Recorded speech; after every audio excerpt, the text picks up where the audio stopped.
welcome to Crimepedia. Hope you're having a good week. This is your host, that's me, I'm Cherry, and with me is my co-host. It is Morgan, my normal co-host. That's me. That's you. Hello, Cherry. Hello. And we are going to be giving you a very good case this week, of course, because it's one of mine. What are you saying? Mine aren't good? No, I'm just saying it's going to be a good case. I know that you're going to find this very interesting this week. So we wanted to talk about something that's happening in the news every week. Just something just to give you, I don't know, an update of what's going on. We've got one for you this week. If you've been following the case of Olivia Pratt-Corbell from Liverpool, she is a 9-year-old girl that hit our news, unfortunately, because she was fatally wounded as a gunman was chasing a man in Liverpool. Now, what happened was this gunman, was chasing another man. The man ran into Olivia's house, just a random house, ran into her house, and this gunman shot Olivia. Like a totally random happening. It's really sad and really awful. So he was running. Wait, let me get this right. He was running from another crime and ran into her house and shot this little girl? No. So the gunman was chasing a guy. Oh, chasing a guy. The guy opened Olivia's front door, trying to get away from him, ran into her house. The gunman followed and tried to shoot this guy, but actually shot and killed 9-year-old Olivia. Now, Thomas Cashman, who's 34 from Liverpool, has been charged with attempted murder of Olivia's mother, Cheryl Corbell, and also has been charged with murder for little Olivia. He's also been charged with 2 counts of possession of a firearm to endanger life as well. And they've got another guy, a guy called Paul Russell, who's from West Derby, and he's been charged with assisting an offender. And they are due to appear at Liverpool Magistrates Court on Monday morning. So Olivia's mother was shot in the wrist as she tried to shut the door to stop these 2 guys getting in her house. But unfortunately, this guy carried on shooting and hit Olivia. Now, neither of the 2 guys that were arguing and fighting were known by Olivia's family at all. So it's complete strangers, wrong place, wrong time, and this poor little girl's lost her life. That's horrible. But I am very, very grateful that they've both now been apprehended, and hopefully he's going to go away for a very, very long time. Yes, hopefully so. But you feel like you're safe in your own house, don't you? And something like that happens. Yeah. It's just, that's horrific. Why would you shoot a little girl? Like, even if she surprised you, but she's not a threat or anything. No, it's obviously heat of the moment, and he's concentrating on this other guy that he's trying to shoot and kill. So absolutely awful news. So that's some news from our part of the world this week. Yeah, that's terrible. And we do have a episode update. So back in November 2020, we covered the case of Alistair Wilson, who was shot in his doorway after his wife had answered the door to an unknown person. Yeah. They asked for Alistair. He was handed an envelope? An envelope, yeah. That had someone else's name on it, and he was shot and killed, and the killer got away. Well, the police have announced that they have a possible suspect that they're looking into. From what I read, it was at the time of the shooting back in 2004, November 28th, 2004, when Alistair was shot, the suspect or the person of interest that they're looking into, he was 20 years old at the time. And he was a known patron of one of the pubs that was right next to Alistair's. Yeah, literally across the road. Place. Yeah. Was it the Havelock? Right across. I believe it was. Yeah. And the motive that they have indicated might have caused the shooting or been the catalyst for the shooting was some outside decking that the pub had put out. And prior to his death, Alistair had complained vocally and to the city council that the decking, having patrons outside eating and drinking, was disruptive and loud and was keeping kids awake. So that had happened. He had actually written a formal letter of complaint just days prior. And on the day of his murder, there was talk inside the pub about it. So it seems like possibly this person of interest was involved in that talk and had decided to take matters into his own hand. It's crazy. If that's the case, how ridiculous is that? Oh, very ridiculous. Absolutely ridiculous. Very. Well, let's hope the investigations continue, and let's hope that we get some sort of answer for Alistair's family, because it's almost been 20 years now. So I'm sure his children, I think I read an interview with one of his children, I think it's his youngest son. He's got no recollection of his dad other than the night he was shot. Shot. Oh, how terrible would that be? That's awful. So let's hope that we can get some sort of resolve for his family. Fingers crossed. Yeah, absolutely. Okay, so to this week's case then. In true Cherry style, this week's case is a slightly older case. Not too old. I don't think it's too bad. This week's case is from the 14th of February, 1945. And this is the murder of Charles Walton.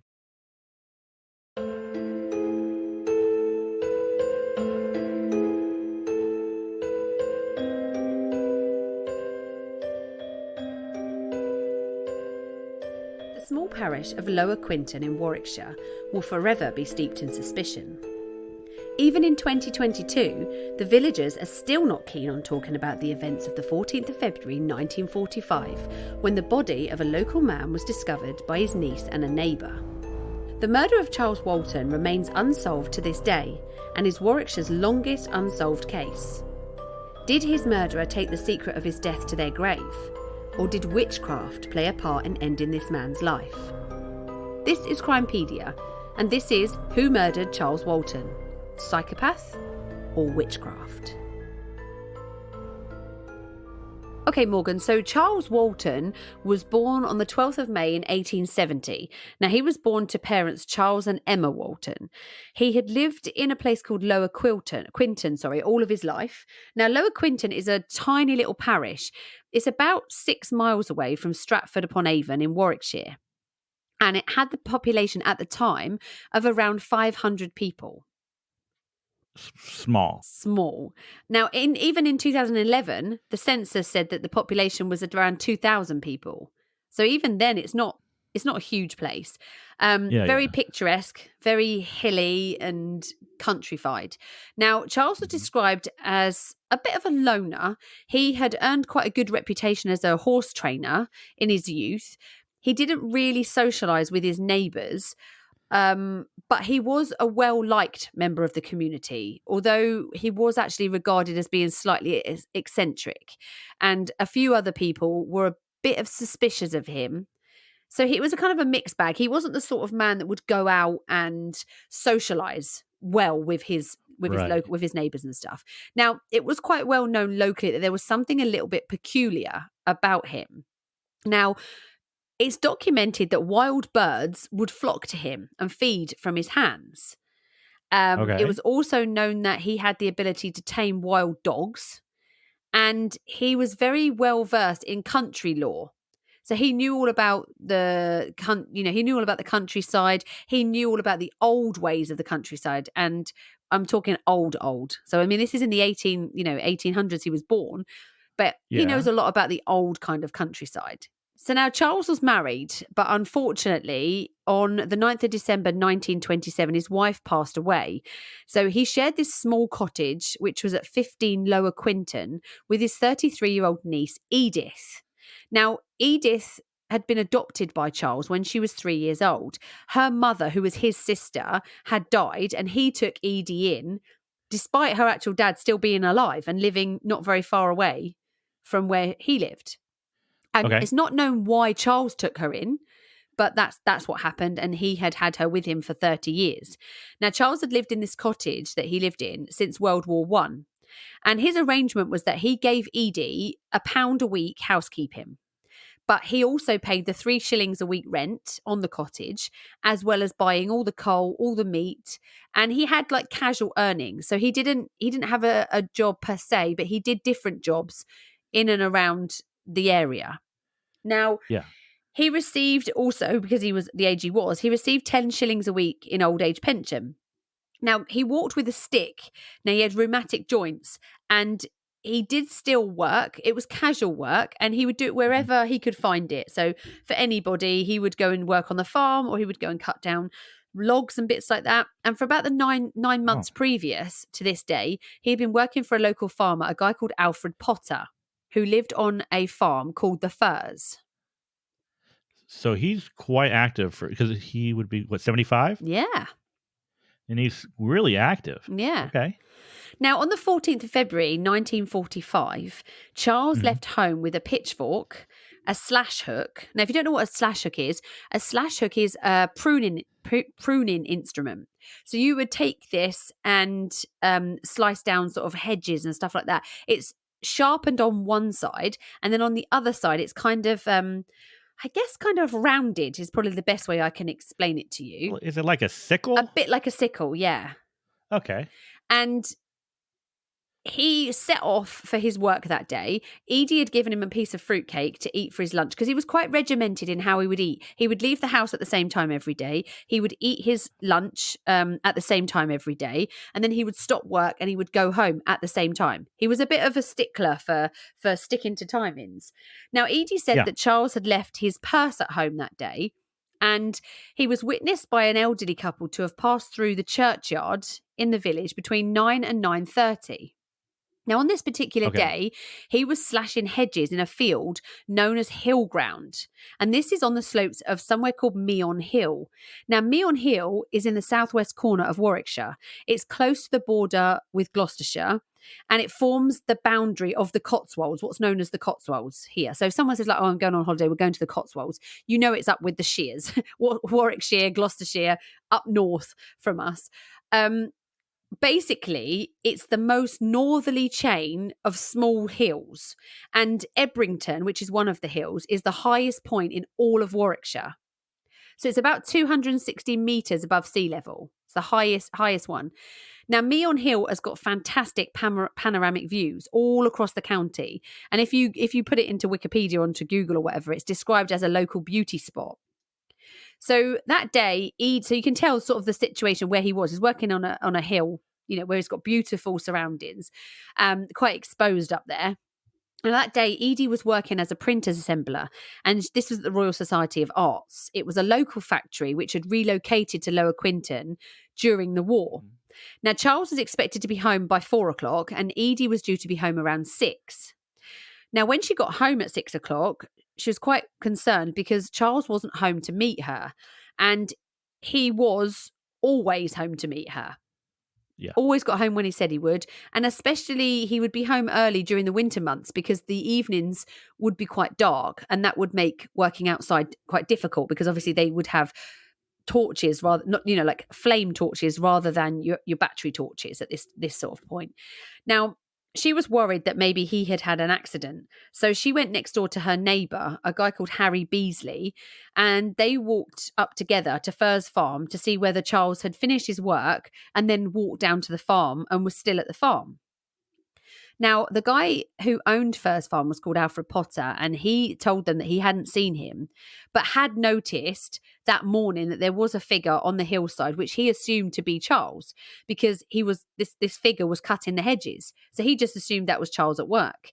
So he was now getting quite concerned. So he joined those two. They then lit some torches, carried them through town to walk up the hill to see where he was, just in case he had had an accident.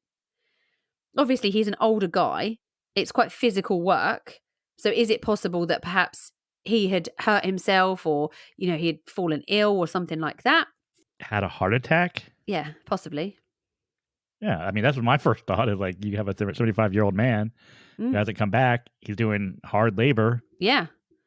He might just be laying there and Of course, yeah. need of help or dead. Yeah. Yeah, and there's nobody sort of passing that area, really. It's not the sort of area that you just wander past. So there's Now- no like streets or anything or roads that No. kind of go through this farm area, No, it's right or up that the are hill. nearby. Where he was working at the top of the hill that day, then no. It's sort of the town's down below and he was sort of up the top of the hill. Now, unfortunately, they did come across the body of Charles Walton. Now, I'm just going to issue, I know that this is a true crime show and mostly adults are listening, but I'm just going to issue a trigger warning because Charles's injuries were horrific. Oh. So you might want to just fast forward about 30 seconds if you don't want to hear this, but there's a reason that I'm telling you the details of this injury, and you'll see why a bit later. Now, the murderer had beaten Charles over the head with his own walking stick, which is horrific enough. They had also used the slash hook to cut open his neck to the point of near decapitation. The Oh, pitchfork had then been used to pin Charles's neck to the ground, and the handle of the pitchfork had been wedged under the hedge to keep it in place. what? I know. Now, the slash hook had then been buried into his neck and was left there. As if that wasn't enough, a large cross had been carved into Charles's chest, and he had then bled out around into the earth around him from these various injuries. Now, when he was found, it was also noted that his trousers were undone, and it was considered that possibly the murderer could have been looking for a money belt, because back then they used to wear money belts. And Yeah. it was thought that he had a bit of money locally. That was sort of the chat, that he had a bit of money. But police reported that if a robbery was the motive, the murderer was likely to have been a person with local knowledge, because how else would they know he was up there? Exactly. Okay, so Edith Yeah. was in shock, understandably. She began screaming. Harry tried to calm her down and took her away, basically, from the crime scene, because it was awful. At that moment, a guy called Harry Peachy was walking along the other side of the hedge from where the scene was. Alfred Mhm. Potter, obviously his boss, had asked him to go and alert the police. And Alfred Potter then stood guard over the murder scene until the police got there, whilst the other Harry took Edith back down to into the town. So the first policeman on scene was a guy called Michael James Lomansey, yeah. And he arrived at 7:05 p.m. So we know that she got home at 6, couldn't find her uncle. She's then gone down to the next door neighbour. They've gone to his where he was working, and by 7:05, the police have turned up. Now, also with the PC was a detective superintendent called Alex Spooner. Now, he was of the Warwickshire Constabulary, and in his notes, the medical officer that was on scene, a Dr. McWhinney, he wasn't like NHS. Obviously, they didn't have NHS there, but he wasn't like NHS doctor. He had a private practice locally in Stratford, and he wrote Right. the notes up as what was found at the scene at that time. So this is a quote from his medical notes. He said, the body was lying on its left side with the knees and hips bent in a bent position. There was a gash on the right side of the neck involving the main structure of the neck, and the cut ends of main vessels and lacerated windpipe could be seen. The tip of a billhook was buried at least 4 inches in the tissue at the front of the neck. In addition, the face was impaled by a pitchfork. One prong entered on either side of the face, just below and in front of the angle of the jaw. The handle of the fork had been pressed backwards, and the end of the handle was wedged under the cross member of the hedge behind the head, thus anchoring the head to the ground. Hmm. So it's a very gruesome, I think, a very This is personal crime. this is overkill. And if it was robbery, this is significantly Yeah. overkill. You Yeah. know what I mean? It's a significantly violent and horrendous murder for somebody who's just robbing an old man. You know, he's an old guy. That is overkill. That is anger involved in that. I would say that was you'd have to be pretty angry to inflict those sorts of injuries on a person. But here's the thing. You said that he wasn't particularly friendly, right? Or he wasn't social. Hmm. So that doesn't really mean he wasn't friendly. But also, I would say if he's not really social, he really doesn't have opportunities to make enemies like that, you would think. Exactly. No, that's exactly what people have said. They couldn't think, people in the town couldn't actually think of anyone that didn't like him. It wasn't a fact that people didn't like him. It's the fact that nobody really knew him. He kind of kept himself to himself, and, they knew of him, obviously, because he was employed by different farmers in the town. So people knew him. He just wasn't the guy that was sat at the end of the bar, every Friday and Saturday night. Yeah. It's very strange. I mean, I have a thought in my head already, but we'll get to that later because I'm assuming we're going to be talking about theories or possibilities. I have a thought already. Okay. But we'll get to that later. All right. So the inquiry was led by a guy called Superintendent Alex Spooner. Okay. Like we said, when he got into the scene, that was the guy that was first on scene. Now, the level of public interest in this case meant that actually within a few days, Scotland Yard were called in, and they were called in to head up the investigation and kind of pushed Alex Spooner to the side. Now, the guy that came in to take his place was a guy called Detective Superintendent Robert Fabian. Now, Robert Fabian was a very handsome, very famous police officer from London. Okay. He worked obviously in Scotland Yard. He had a reputation for getting crimes solved. And he was compared quite a lot to Sherlock Holmes because most of the cases that he actually took on, he solved. So he was known, his reputation was for being a pretty damn good policeman. Yeah. And he was assigned to the case. Now, he had an assistant, just like Holmes did, Dr. Watson. He had Sergeant Albert Webb. And they travelled up from London on the night train. And the following day, they met up with Superintendent Spooner to coordinate the hunt for the killer. Now, after they sat down and discussed everything that had happened, everything then turned to who did this? Like, who could this be that did this? Now, obviously, because he is a London officer, the first thing that Sergeant Webb said, he thought it was the work of a maniac or somebody who had been, and this is a quote, driven mad by alcohol. There appeared to be no actual motive for this brutal killing of Charles. Now, inquiries were made to see if anyone was near the scene of the crime when it took place. And there was a farm labourer that was actually from Meon Hill Farm that had seen a soldier collecting booby traps on Meon Hill at about 11 o'clock on that day. And another farm labourer had seen a British officer and a civilian walking from the direction of Meon Hill at the same time. So the police then traced different soldiers and the people that they thought were with a lieutenant in the army, and it was determined that actually this lieutenant had been in charge of manoeuvres that were happening on Meon Hill, and that the lance corporal had been there and was removing booby traps as the person had said.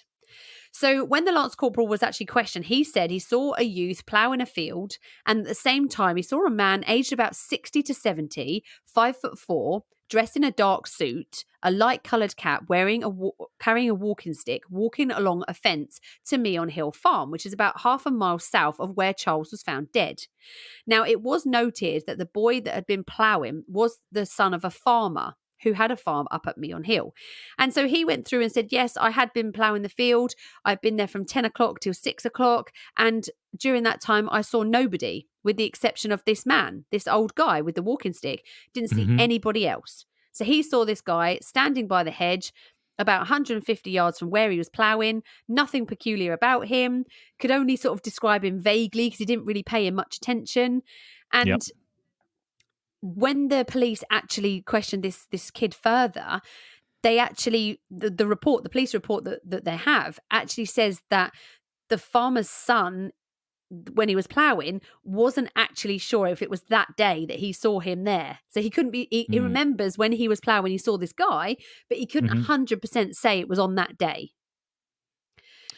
I would say it was that day, though. If you have what was he, the soldier, was a lance corporal? Yes, I mean they said it was that day. Yeah, they said it was that day too. So yeah. So Superintendent Fabian then came across some really interesting information. Now, this is where the case takes an unexpected turn. He was given a book by Superintendent Spooner called Folklore, Old Customs and Superstitions in Shakespeareland. Okay, this had been written by a local vicar in 1929 called J. Harvey Bloom. So in this book, Superintendent Spooner had underlined a passage which told of how in 1875 a weak-minded young man killed a woman named Anne Turner with a hay fork because he believed she had bewitched him. Sounds pretty unbelievable, but it's actually true.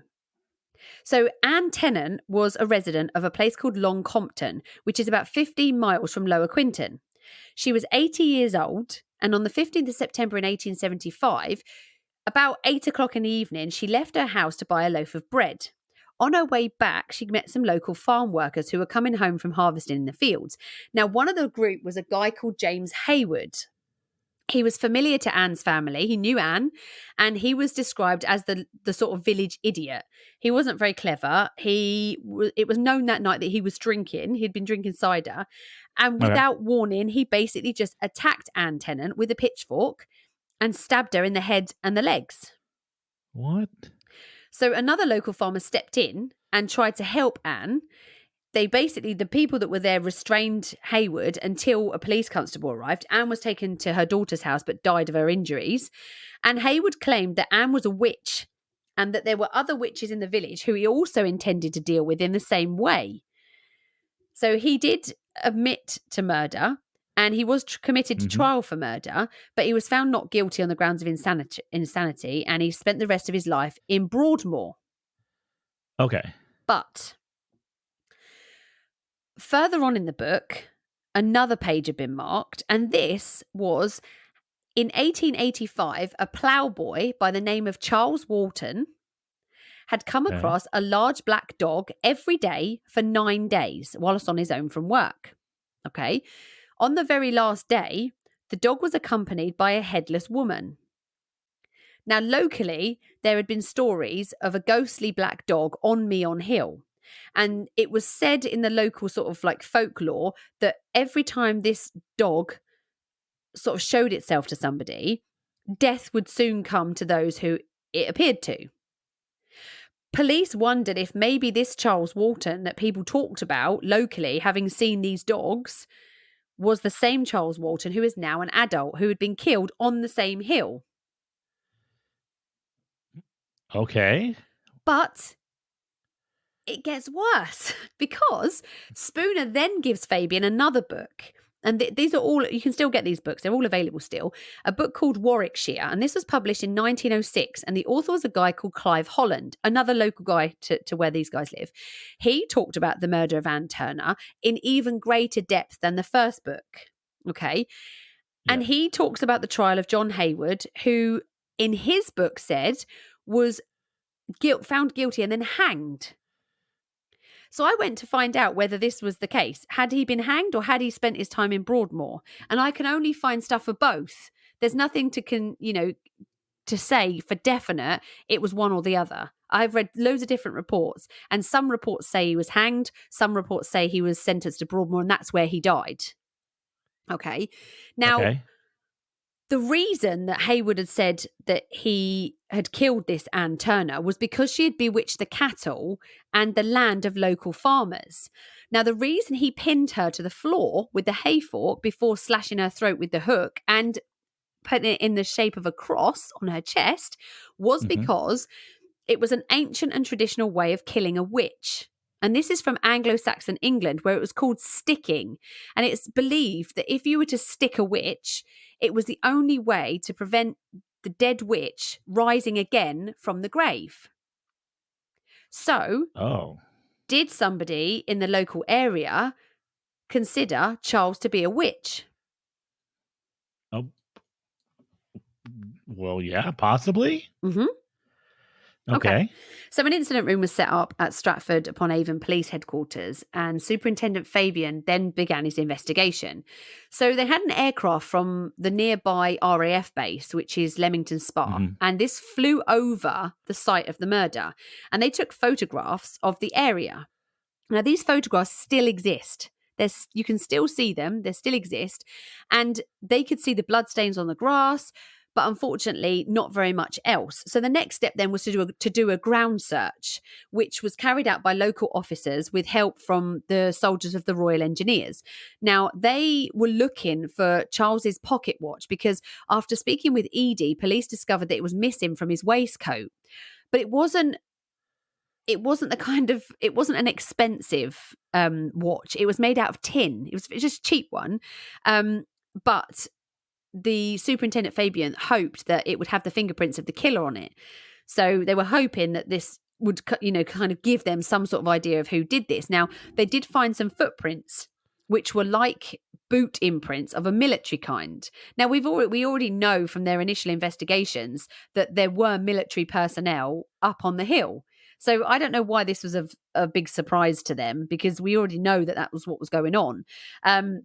Superintendent Fabian had visited every single person in the village, and he asked every single person to account for their movements on the day of the murder. They spoke to various witnesses who had said that they saw someone matching Charles's description working in the field. The elderly couple obviously saw him walking through the churchyard. And at the police headquarters, they'd set up this huge map on the wall, and they marked all of the suspects that they had with a pin so that they could track the movements. And then once that person had been, taken out of the investigation, they would take the pin off the wall. And then it would start again. So it was obviously a long way round to do it. But within days of the initial murder, an arrest was actually made. An Italian prisoner of war from the nearby camp at Longmarston had been seen hiding in a ditch on Meon Hill with blood all over his hands. So after questioning, it actually transpired that the man was a poacher who regularly escaped from the camp to get rabbits to supplement the really bad food that he was getting in the camp. He was returned to camp. They didn't charge him, and then they carried on again. The search continued again. Yeah. Now, unfortunately, the case actually began to lose momentum because Superintendent Fabian couldn't. The local people kind of clammed up after the initial kind of chat with everybody. They sort of stopped talking to him. So he didn't really have very many places to turn. So he then thought, okay, let's just go and have a look at this. Let's go and have a look at this witchcraft theory, because why not? Now, he discovered that according to the old Julian calendar, which was actually only in use until the Middle Ages, it said that February the 14th actually fell on February the 2nd, which, according to local superstition, was traditionally the best day for a blood sacrifice. And the reason that they killed things and let them bleed into the earth was that it would then purify the earth, and then it would help crops grow, and then there will be a bountiful harvest the next year. Okay. I know it's a bit crazy, but that's what they believed. Okay. Now at this point, the earth was literally just beginning to recover from winter. We're in February. It's all starting to go, everything's going to start shooting soon. And apparently the ritual sacrifice was seen as a pure certain way to make sure that the harvest would be good.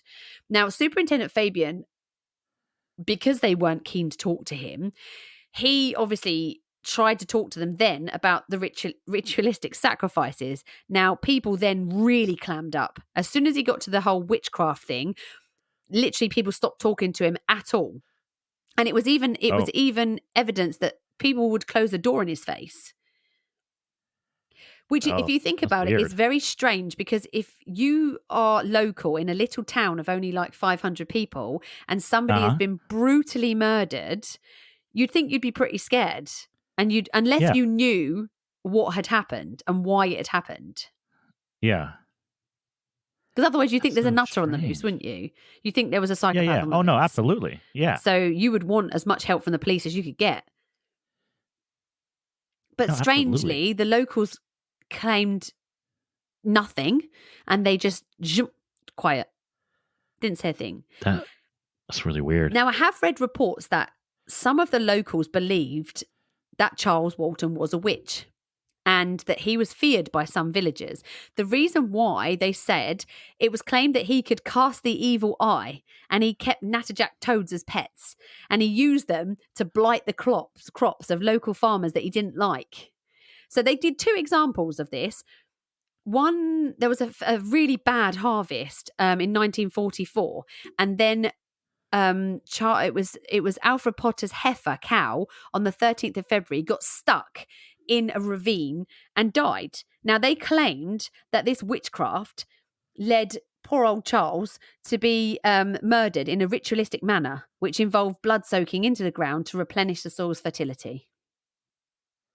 This is 1945, not 1645? This is what people actually believed in 1945.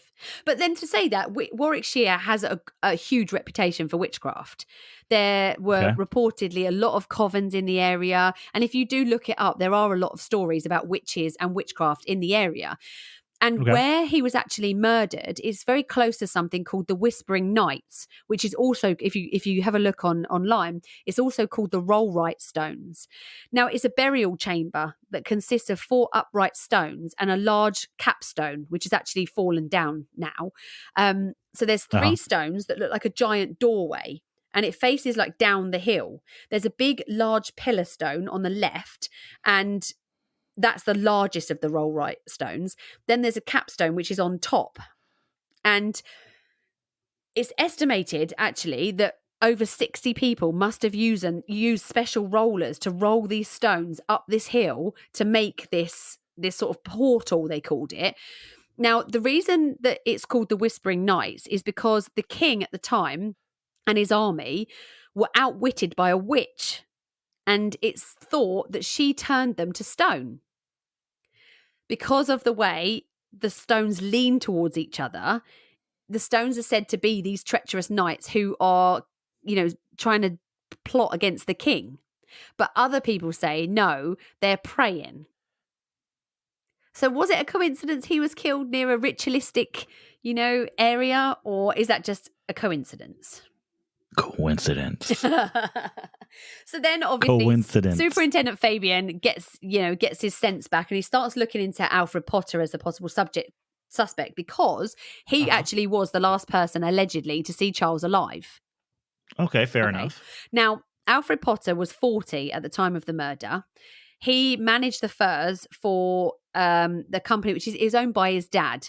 It was called LL Potter & Co. And Superintendent Fabian decided that Alfred Potter was most likely the killer of Charles Walton, although he couldn't prove it. Just because he was the last person to be verified to have seen him? No, because there are lots and lots of notes in the police reports, which I've actually dug a few out because there's literally pages of it. So on the date of the murder, Alfred Potter says that he left the College Arms pub and went across the field known as Caxley's to see some sheep and feed some calves.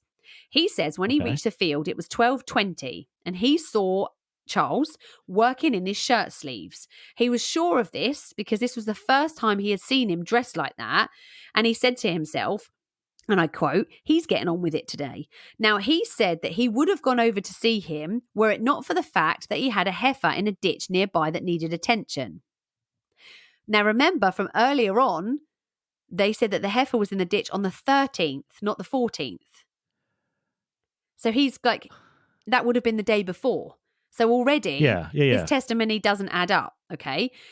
So PC Lomansey was then at the Firs on the 20th of February, and he mentioned the fact that police were still hoping to get fingerprints from murder weapons. At this point, Alfred Potter started to panic and said that he had touched the handle of the slash hook and possibly the pitchfork when he first came across the body. Right? He said that he had already told the police about this, and he said that he'd handled the weapons in response to a comment from Harry Beasley, who was the guy across the hedge that he sent off to get the police. And he says that Harry said to him, "You better have a look to make sure he's gone." Well, duh. You don't need to touch anything. You can just look and see that he's not alive anymore. Right. Now, according to Superintendent Fabian's initial report, on the 23rd of February, Alfred Potter stated that after his visit to Caxley, he'd gone home, read the paper for 5 minutes, then gone to help one of his workers. Okay. Yes. This account was confirmed by Mrs. Potter, who said that he had arrived home, read the newspaper, and then had asked how long dinner would be. She said not long, and then he had gone off to help his friend. Right. Now, on the 27th of February, Superintendent Fabian asked that inquiries made about any debts recorded against Alfred Potter or the company be looked into. So they did, and there were no such debts. Also, in his crime report, he says that at the inquest on Charles Walton, Potter had told the coroner he had seen someone in shirt sleeves in the field at 12:30 and that person was stood stationary. Now, this can't be right because when they found Charles's body, he wasn't wearing shirt sleeves. He was wearing a jacket, and underneath. When you say short sleeves, what do you mean exactly? Shirt, like long sleeves. Long sleeves. Oh, just like a long sleeve shirt. Okay. Yeah, he had. Yeah, so basically long sleeves, but he had a jacket on. He was dead with a jacket on, but not only that, under his jacket was a shirt, but it had short sleeves. Is it possible he mistaked the jacket for long sleeves? Could be. Okay. I'm just But I would have said the just a suggestion. sleeves would probably be white, Okay, yeah. Okay.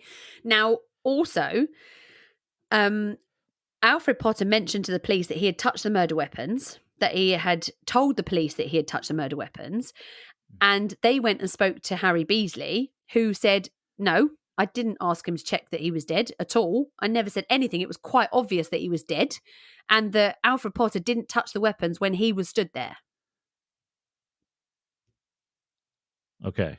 Also, he really went to great lengths to explain any way of having his fingerprints on those murder weapons. Yes, he did. Yeah. But no prints were found. So he said, yeah, I would have I touched it. Yeah. But no prints. No prints were actually found on the murder weapons when they looked at them. So either he didn't touch it or the police did a really bad job of pulling prints. Yeah. Okay. So the key then for the police was trying to establish Alfred Potter's movements for definite between 12 noon, when he was believed to have left the College Arms, and 12:40 when Charles Batchelor saw him back at the Firs. Now, Alfred had changed his story so many different times. But unfortunately, Superintendent Fabian found no evidence to connect him to the murder and no real motive for him committing it. That's what I was going to ask. What would be his motive to committing this crime? Well, other people in the town have since talked about it, and Alfred Potter had a bit of a reputation for withholding workers' wages.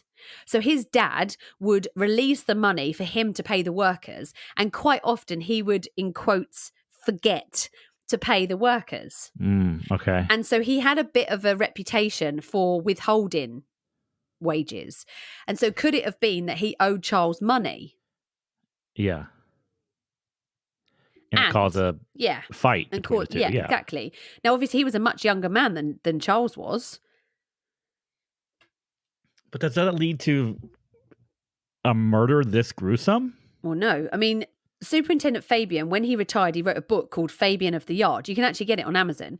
And in that book, he described Alfred as morose and sullen, and said that when he was closely interrogated, he never lost his temper. He kept an even kind of attitude.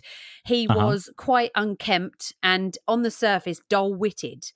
But he then said, I'm convinced that he's far from that. And this is a quote. He said, I believe Potter to be a man of considerable strength and an extremely cunning individual, who he believed most likely to be the most likely suspect for this case. Interesting. Yeah. So police are then they're now at the stage where this is going nowhere. So their last line of inquiry was to look into Charles's past. Now, I thought this would be like one of the first lines of inquiry, but apparently it was left till last. And nothing was found there either, except for the strange disappearance of Charles Walton's money. Okay. So it seemed that when Charles's wife died in 1927, she had left him £297, which back then was a massive, it's quite a big amount of money. Yeah. Now, he was known to have put it into a building society, okay? But when the police investigated that, the balance in the building society was only £2.11. Okay. So they estimated his weekly outgoings, and they estimated them at no more than £2 a week. He had worked all of his life. He didn't go anywhere. He had very, very inexpensive habits. 60 shillings were found in his house, but the remainder was never accounted for, and no explanation was ever given for its disappearance. And even Edie was surprised that there was no money left, because she said he didn't do anything. He didn't spend his money. So where did the money go from that building society? Yeah. Interesting. Now, the sad thing about this case is that Superintendent Fabian got really frustrated that his inquiries were going nowhere. He's obviously, holed up doing an investigation in the middle of nowhere, quite a far way away from his normal life in London.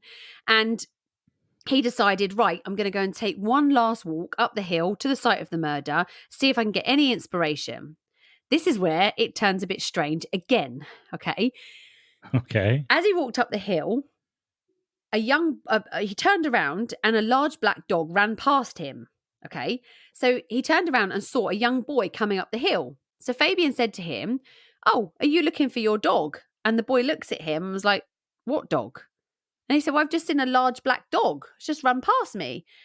The boy just literally wide-eyed looked at him, turned around and ran as fast as he could back down the hill.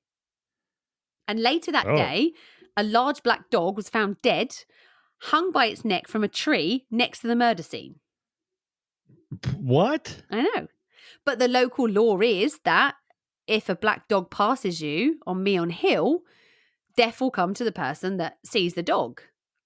So this kid has obviously gone, "What? A black dog? I'm Ah! out. I'm gone." So he's run away. Now, reluctantly now, Superintendent Fabian, Sergeant Webb have got nothing. Nothing at all. No closer to finding the murderer than when they started. Every method had been used, but Yeah. unfortunately, even Britain's top detective couldn't figure this one out, and they sodded off back to London. Wow. So there was an inquest carried out, and the cause of death was murder by person or persons unknown. He was buried in the churchyard at Lower Quinton, and the churchyard actually was recently landscaped, and the headstones have all been removed. So there's now no traces whatsoever of Charles Walton at all in that area. Why would they do that? I don't know. Some people locally have said it's because it's to stop people from going there just to like look at his grave because of the notoriety of this crime, and they've stopped onlookers from going there. Oh, that's crazy. Well, Alfred Potter also died in 1961, so whatever secrets he had went to the grave with him. The first farm was demolished and was later replaced by a really expensive housing development. But even though Superintendent Fabian gave up, everyone's forgotten about Superintendent Alex Spooner. Now, he, even when he retired, continued his own personal hunt to find Charles's killer. He was convinced that the killer was a local man. Okay. Every year on the anniversary of the murder, he would climb up the hill to the scene of the crime, walk around the village, hoping to find something that had been missed. Even after he retired, he continued to visit that village every single year because he was hoping that somebody would slip up or there would be some shift of allegiances and something would happen. Mm-hmm. So you would think after all that time, there would be nothing to discover. But there was. Oh, no. So in 1960, in August, something very interesting was discovered. During the demolition of the outhouses behind Charles Walton's cottage, a workman found something shining in the rubble. When he picked it up, what was it? Money. It was the old tin pocket watch. Oh, yeah. So when the pocket watch was opened, it was found that a small piece of coloured glass was inside this pocket watch. Okay. Okay. So it was actually identified as being the watch that Charles carried. So it was his watch, and it was known that he carried this watch with him all the time, never letting it out of his sight. Okay. Now, the general opinion amongst the villagers was that this watch had a piece of witch glass in it. Now, witch glass, if you have a look at any search engine you want to find out what that is, a piece of witch glass is used to either reflect or absorb evil thoughts directed at the owner of the witch glass.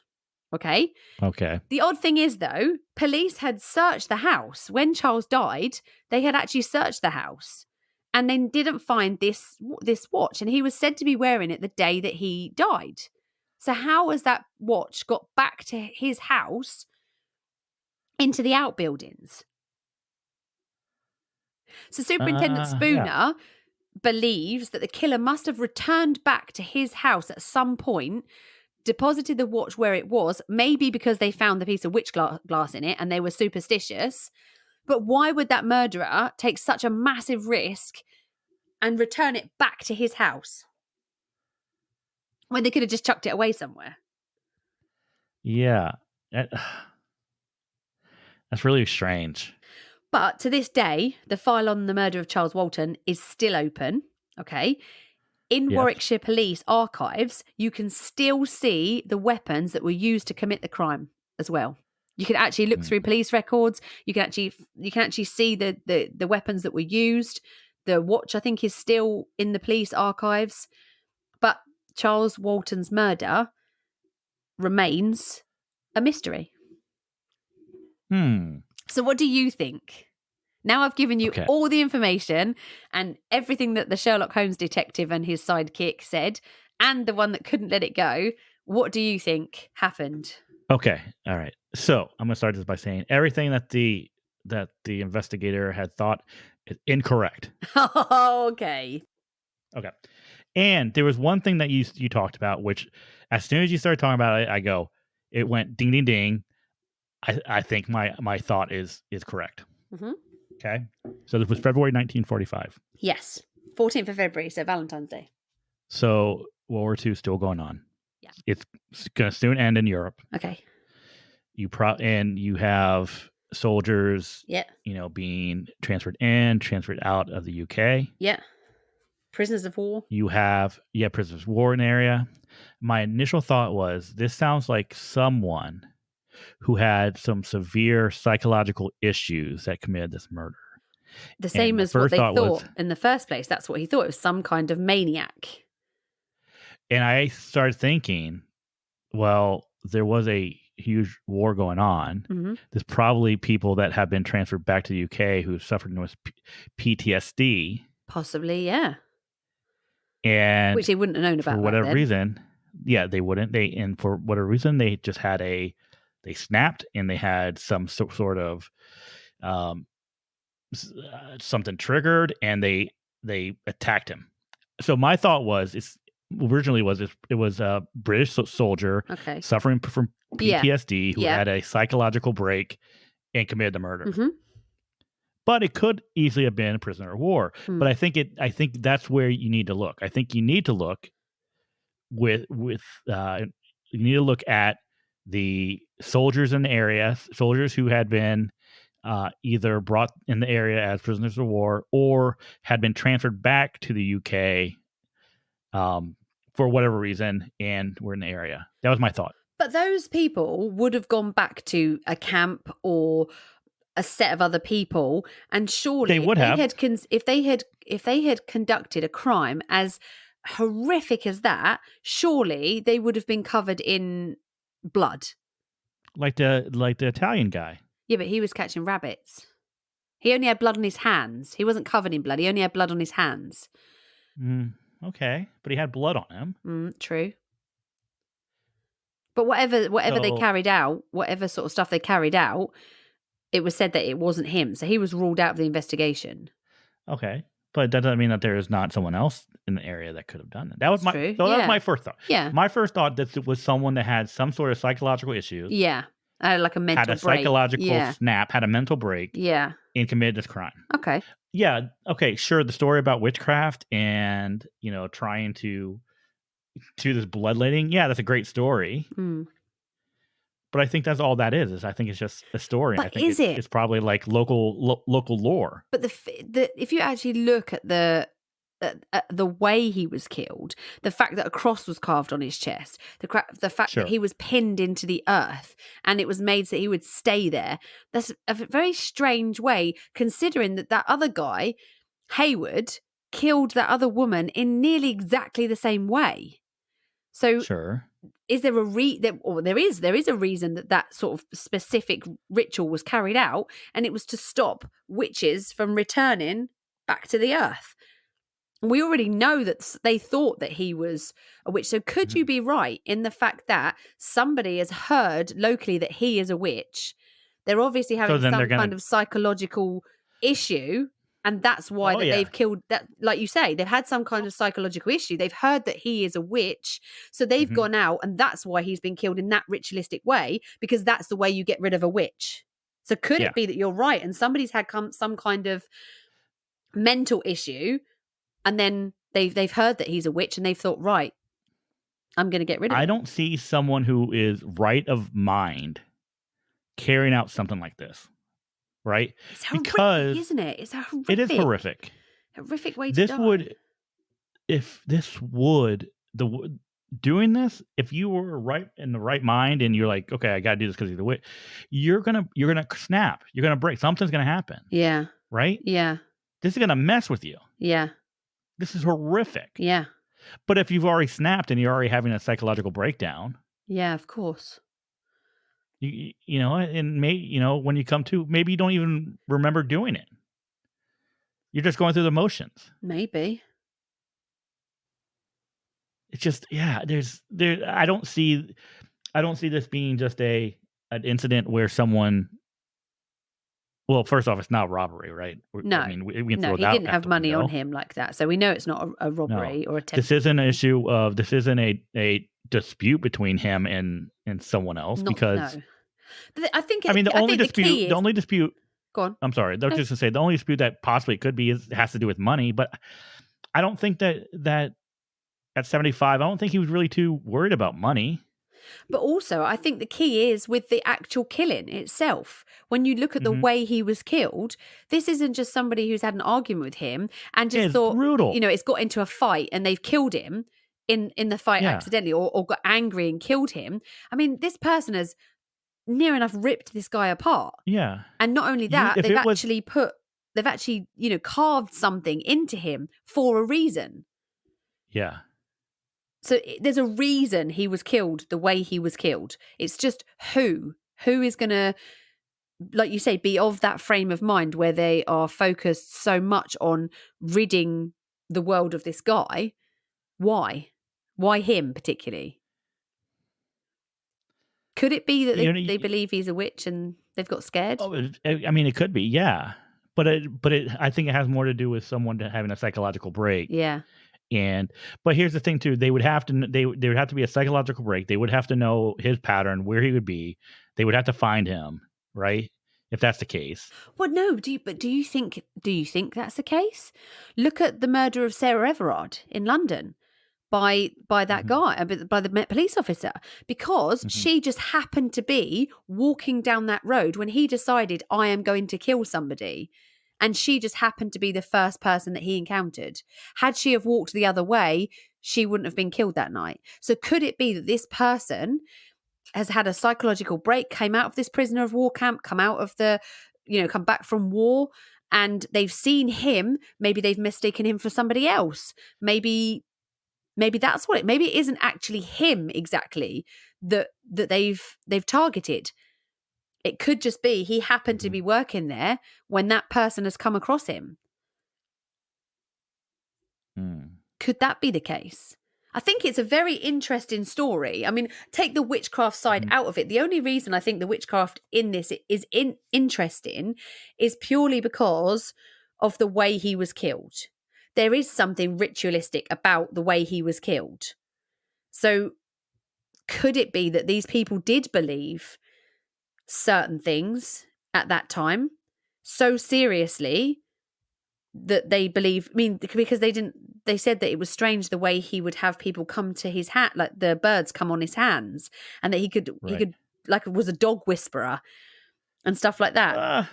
They found him strange. They found him weird. Hey, he's strange doesn't make him a witch. And we're talking like 1945 though, to be fair. No. You would think by 1945 people are like, okay, this witch shit's bullshit, you know? Maybe. It's so strange. But again, I just think it's really sad that, look how many years we're on now, and still nothing. And the chances are now, because it's got to a point where we're so far ahead in time, are we ever going to find out who murdered him? And it's a horrific murder. And we know from his injuries that he did try and defend himself, and he put up a pretty good fight from his injuries.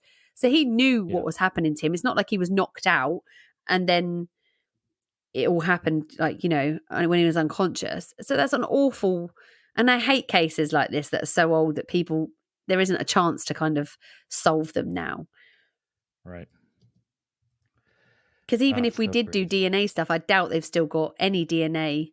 I mean, I know that they've still got the weapons, but I doubt there's any DNA now to test or anything like that. But how amazing would that be if there were? How amazing would it be that the police could do tests and through genealogy or something, which we don't do in this country. But wouldn't that be amazing? Oh no, absolutely. I know he's got no family now to bring justice to. His niece is gone and he didn't have children. So, but it would be nice for him to be able to find out who did it and possibly why. Absolutely. I just thought it's October. We're coming into spooky month. It might be a good one to do for this week's episode. It was very good. It's interesting. Very interesting. Well, thank you for that. You're welcome. At this point in our show, after all the misery that we've just put you through, it's time to end the show on a slightly lighter note. And for that, we have our dear captain. Hey, you's a dummy. And you's a piece of shit. I hope he's not talking about this. us. No. He's talking about this woman. So for this week, Dumb Criminal, I'm going over to your part of the world. Oh. And we're going to Wales. Okay. And luckily, this is a place that I can pronounce because it's Fishguard in Wales. Oh, you okay? cheat. You didn't pick like... No. Okay. So this was back in February of 2022. Mm-hmm. A 47-year-old woman by the name of Melissa Jenkins Johansson, or John. Yeah, I think it's Johansson. That sounds very Welsh. She was observed attempting to reverse out of a car park at the Ocean Cafe bar and restaurant. Mm-hmm. Okay.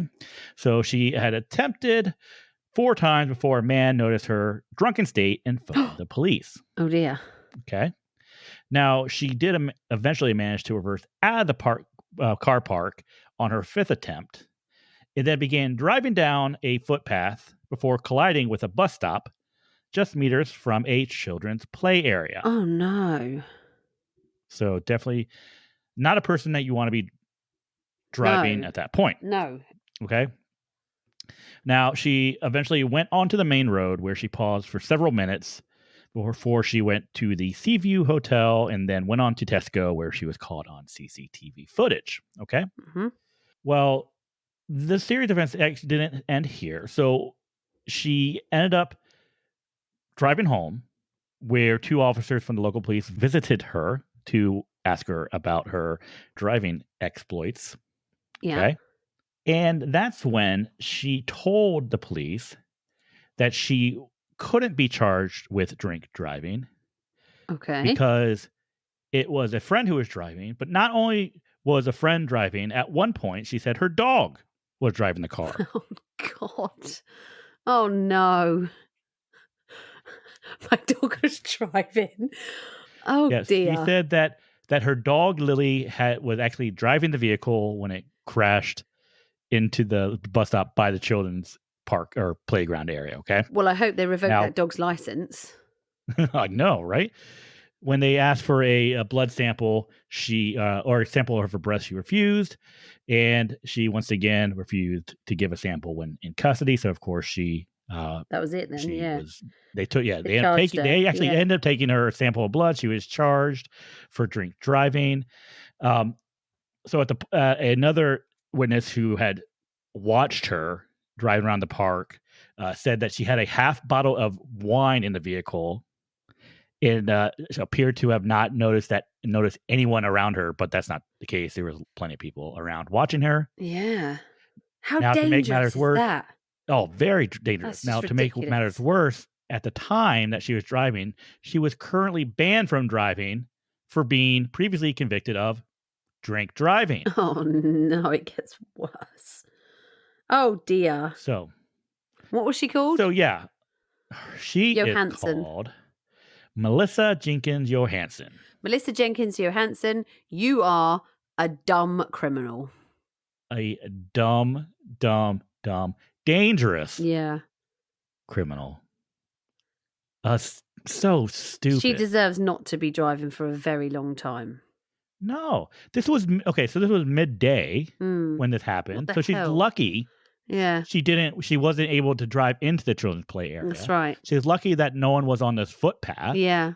She's lucky she didn't kill anyone. That's right. Could have been a lot worse. And then, you know what? Don't blame Lily for your stupidity. Stupid driving. Lily's a good driver. Good dog. good driver. She would never drink driving. I like how you guys say that too. Drink driving. Well, what do you call it? Drunk driving. Okay. Yeah, I guess drunk driving's actually quite, caught drink Because driving. you've already You've already drunk. drunk. Yeah, that's right. Yeah, I agree with you on that one. So no, but Lily would never drink drive. No. Lily's a good pupper. Yeah. Don't try to blame us on Lily. No. How stupid. How embarrassed must she have felt the next day? Having said her dog You know what? did it. I You don't could have think she caught. How cared. embarrassed. No, obviously not, because she's done it before. So I don't think she cared. obviously not. Oh my God. There's a picture of Lily. Hold on. I got to send this to you. I There's a swear to picture God. of Lily the dog. Well, yeah, Melissa with Lily. Is it like a one of those what Looks do you call like it? Like a mug shot. Lily the dog. Can you imagine? holding up if they had a number. That would be quite good. Lily looks like she has a Karen haircut. Look at that. Look at that. Look at her hair. How strange that lady would do something like that. There must be underlying issues to be drinking that much. No, there has to be. There's got to be, isn't there? Oh, That's yeah. sad. I hope No, she's got help. absolutely. And I'm glad that nobody was hurt, because that's horrendous. Well, thank Did you they for say- go on. Yeah, I was just going to say, yeah, they say that she does have a history of mental health difficulties and has been diagnosed with emotional unstable personality disorder. So yeah, she does have some issues. So, but she definitely needs help regardless. Let's hope she gets the help that she needs then. She's still a dumb criminal. It's still a dumbass thing to do. Yeah. Well, thank you very much for joining us this week. This week was my case, which means next week will be Morgan's case. It will be. So we'll be back next week with some more. Let us know what you think about Charles Walton's murder. What do you think happened? Do you think it was anything to do with witchcraft? Do you think it was somebody who had a psychotic break? Do you think it was his employer? We would love to hear what you think about this case. So you can catch us probably easiest on Instagram, but you can also email us if you want to as well. We will eventually get back to you. But for now, be nice. Happy birthday, Cherry. And bye.